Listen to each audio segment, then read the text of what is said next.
Hi, Gautami பேசுகிறேங்க. காலையில் எந்திரிச்சு அப்படியே எல்லாம் கறந்துட்டு டீ போட்டு குடிச்சிட்டு அப்படியே தோட்டத்துக்குள்ள போயிட்டு வரலாம் அப்படின்ட்டு போயிட்டுருக்கேங்க. இன்றைக்கி நல்லா பண்ணிங்க காலையில் எந்திரிச்சதையுமே. இப்போ ஓரளவுக்கு குறைஞ்சிருச்சுங்க. நேரமே பார்த்தோம்னா அப்படியே தென்னை மரம் எதுவுமே தெரியாது, அந்த மாதிரி இருந்ததுங்க. இப்போல்லாம் ஓரளவுக்கு அப்படியே குறைஞ்சி எல்லா மரமும் நல்லா தெரியுதுங்க.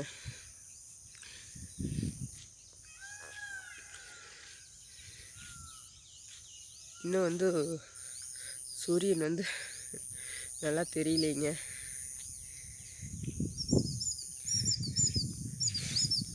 மயில் நிறைய பறவைகளோட சத்தம் தான் இங்கே அதிகமாக கேட்குதுங்க. அப்படியே அமைதியாக இருக்குங்க. எந்த ஒரு இரைச்சல் வாகன சத்தம் எதுவுமே இங்கே இருக்காதுங்க. இயற்கையோட சத்தம் மட்டும்தாங்க. இப்படித்தாங்க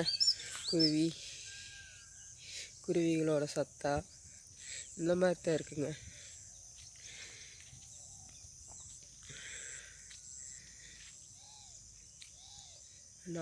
நாட்டு மாடு ஒரு மாடு இருக்குங்க.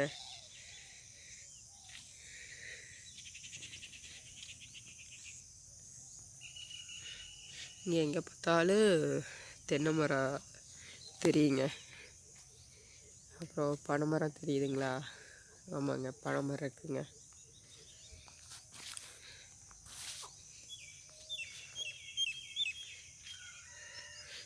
மயில் அப்படியே வந்துட்டு இங்கே தான் கொண்டு இந்த காட்டுக்குள்ளே தான் மாடெல்லாம் கட்டிடுவேங்க. நைட்டெல்லாம் இங்கே தான் இருக்குங்க. அப்புறம் காலையில் பால் கறக்கிற நேரம் மட்டும் இங்கேருந்து பிடிச்சிட்டு போய் பாலை கறந்து கட்டுத்தரையிலேயே தீவனத்தை போட்டு தண்ணி கட்டி காட்டுக்குள்ளே கொண்டு போய் மேயற கட்டிடுறதுங்க. அப்புறம் சாயந்தரம் பிடிச்சிட்டு வந்துக்கிறதுங்க.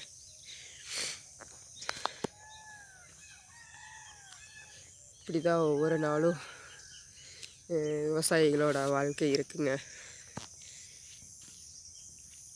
இது முருங்கை மரங்க. முருங்கை மரம் இப்போ அந்த பனி காலங்களில் மழை காலங்களில் பூ காயெல்லாம் நிற்காதுங்க. அதனால் இப்படியெல்லாம் மொட்டையாக இருக்குங்க. கண்டிப்பாக அதை பற்றி இன்னொரு பதிவு கண்டிப்பாக போடுறேங்க. மயில் அதிகமானதுனால இங்கே எங்கே பார்த்தாலும் இந்த மயில் கத்துற சவுண்டாக தான் இருக்குங்க. இப்படியே சோளப்பயிரெல்லாம் இந்த பனிக்கு தனியாக நிற்கிங்க. அந்த சோவையெல்லாம் இந்த பிள்ளைகளெல்லாம் பார்த்தோம்னா அப்படியே பனித்தனியாக நிற்குங்க. காலையிலலாம் கொண்டு மாடெல்லாம் இங்கே மேயறக்கெல்லாம் கட்ட முடியாதுங்க. கொஞ்சம் அந்த வெய்ய வந்ததுக்கப்புறம் கொண்டாந்து கட்டினா தான் அது கொஞ்சம் நல்லா மேயுங்க.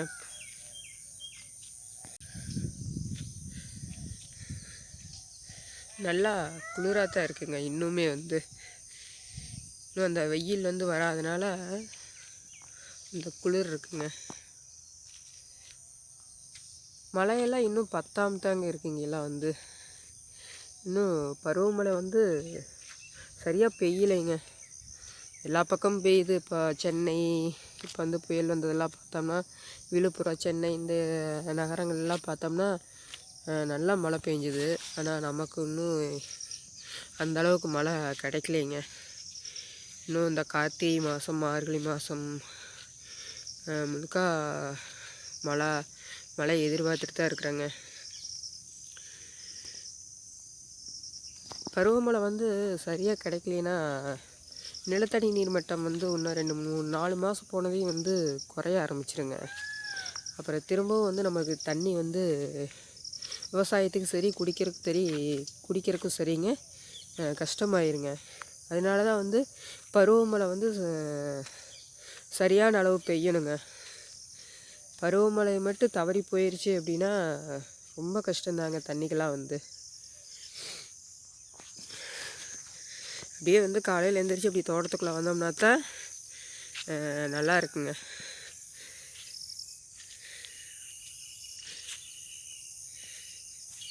இங்கே இந்த பொங்கல் ஒன்று அடுத்து வரப்போகுதுங்க, தைப்பொங்கல். இந்த பொங்கல் அப்போல்லாம் இந்த பூவை பூளைப்பூன்னு சொல்லுவாங்க. காப்பு கட்ட அன்னைக்கு இதெல்லாம் வந்து இதை வச்சு தான் கட்டுவாங்க. ஆவரம்பூ, வேப்பந்தழை பாருங்க, இந்த பூளைப்பூ இதை வச்சு தான் காப்பு கட்ட அன்னைக்கு கட்டுவாங்க. இதெல்லாம் வந்து இங்கெல்லாம் வந்து ரோட்டில் தோட்டத்துக்கு வந்து தேடி கொண்டு போவாங்க.